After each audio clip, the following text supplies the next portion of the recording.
평생 먹고 마시다 보니 위는 지속적으로 자극을 받고 그 자극 때문에 위암의 발생률이 높아지는 것으로 알려져 있습니다. 이 위암은 발생률뿐만 아니라 사망률도 지속적으로 높은데요. 진행 병기에 따라서 예후가 완전히 달라질 수 있습니다. 우선 조기 위암이 있습니다. 점막층, 점막하층, 근육층, 장막하층, 장막층, 그리고 다른 장기, 특히 인적장기로의 침범으로 나눠지는 위암 진행 병기를 확인할 때 조기 위암 같은 경우는 위 점막 또는 점막 하층에 국한된 경우입니다. 이것은 진행 위암이라고 하는 어드밴스드 가스트릭 캔서에 비해서 유벽의 침습이 깊지 않고 또 림프혈 전이가 없거나 아주 적기 때문에 빠르게 진료해서 치료할 경우에는 90%까지 완치를 기대할 수 있습니다.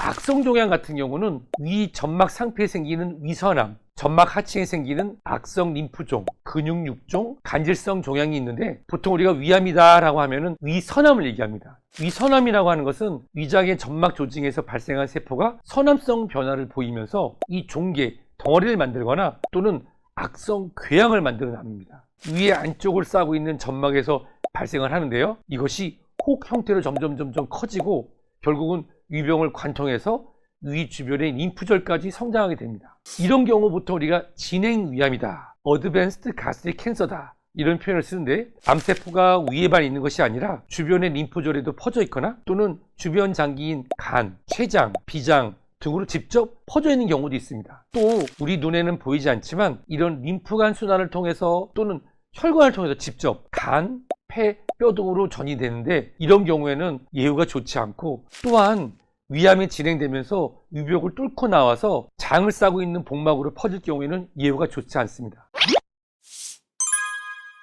위는 식도부터 위를 지나서 십이지장이 연결되는데 특히 이 유문이라고 하는 관략근이 음식물을 조절해주는 역할을 합니다. 그런데 유문부를 통해서 위암이 전이가 되는 경우에는 인근에 있는 췌장으로도 진행이 되게 되고 또 이로 인해서 주변의 괄약근 등이 손상을 받게 되면 역류를 하면서 췌장과 인근의 간 담도계로 암이 퍼질 수도 있습니다. 점막층에는 각각 다른 기능을 하고 있는 분비세포들이 존재하는데 이 분비세포 사이로 위암세포가 전이가 이루어지게 되면 이 분비세포를 통해서 각각 다른 특징을 갖는 위암으로 진행될 수도 있습니다. 위암은 여전히 대한민국에서 진단도 많이 되고 또 수술 등의 치료를 통해서 완치 또는 근치도 많이 되는 질환으로 알려져 있습니다. 하지만 오늘 말씀드린 것처럼 이 위암은 점막층, 점막하층, 근육층, 장막하층, 장막층 등 이 위암의 진행 병기에 따라서 치료 예후가 많이 달라질 수 있는 만큼 조기 진단을 위해서